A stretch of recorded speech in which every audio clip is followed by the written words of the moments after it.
اعوذ باللہ من الشیطان الرجیم بسم اللہ الرحمن الرحیم والسماء بنيناها بعید وإنا لموسعون صدق اللہ مولانا العظیم۔ ناظرین گرامی، یہ سورہ ذاریات کی ایک آیت کا ایک حصہ میں نے آپ کی خدمت میں پیش کیا۔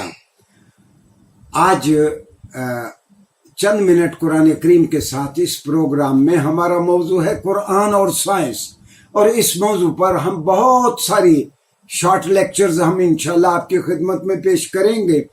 آج ہمارا موضوع ہے قرآن اور سائنس میں کہ جو قرآن اس بارے میں کیا کہتا ہے کہ اسکائیز آر ایکسپینڈنگ، کہ یہ ہورائزن جو ہے، یہ جو آسمان ہے، یہ مختلف اطراف میں لگاتار بڑھتا جا رہا ہے اور آسمان پھیل رہا ہے۔ 1450 سال پہلے قرآن نے کہا کہ وَالسَّمَاءَ بَنَيْنَاهَا، اللہ نے کہا آسمان کو وَالسَّمَاءَ بَنَيْنَاهَا بِأَيْدٍ، ہم نے اپنی قدرت اور اپنی طاقت سے آسمانوں کو بنایا ہے۔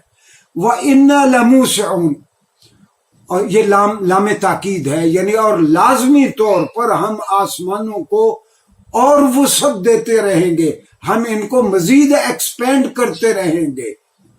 ناظرین گرامی، یہ بات کہتے ہوئے میں آپ کو یاد دلا دوں کہ قرآن کریم دراصل سائنس کی کتاب نہیں ہے، نہ یہ باٹنی زالوجی کی کتاب ہے، نہ یہ ایسٹرالوجی کی کتاب ہے۔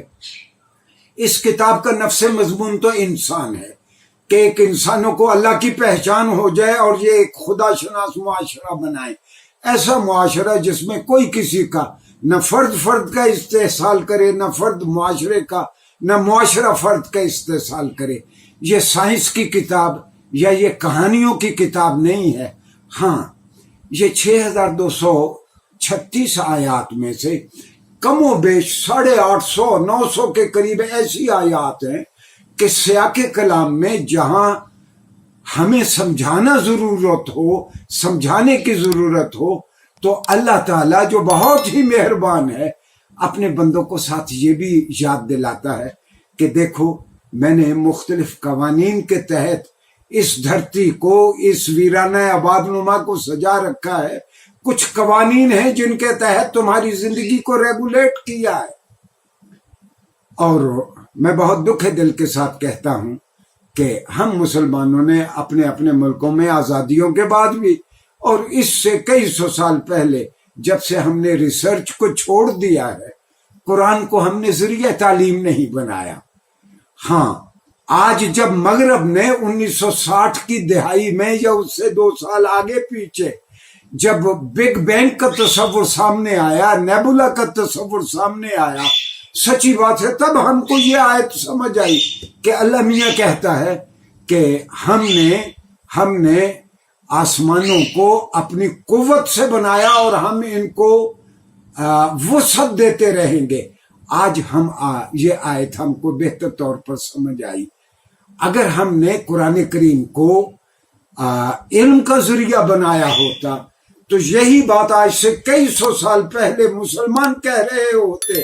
آئیں ہم تحقیق کریں کہ آسمان جو پھیل رہے ہیں وہ کس طرح پھیلتے ہیں۔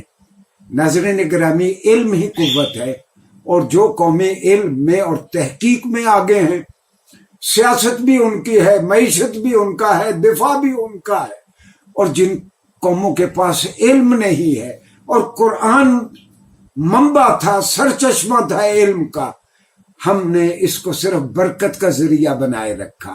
اور میں آخری بات جس پہ میں بات ختم کرنا چاہتا ہوں کہ ہزاروں دینی مدارس ہیں، یہ آیت مہمیز دیتی ہے ان کو کہ وہ ایک مرتبہ غور کریں اور اپنے کورسز اور آف ریڈنگ کو اور اپنے سلیبس کو وہ اس پہ نظر ثانی کریں، اور اگر وہ نظر ثانی کریں گے تب قرآن کریم سے آپ کو ایسی بے شمار چیزیں ملیں گی جس سے ہم اپنے مستقبل کی پیش بینی کر سکتے ہیں، مستقبل کی ہم پلاننگ کر سکتے ہیں۔ اور اگر ہم نے اس کو صرف برکت کا ہی ذریعہ بنائے رکھا، اس کو ذریعہ علم نہ بنایا، تو اسی طرح ہم پسماندگی کا شکار رہیں گے. شکریہ جی.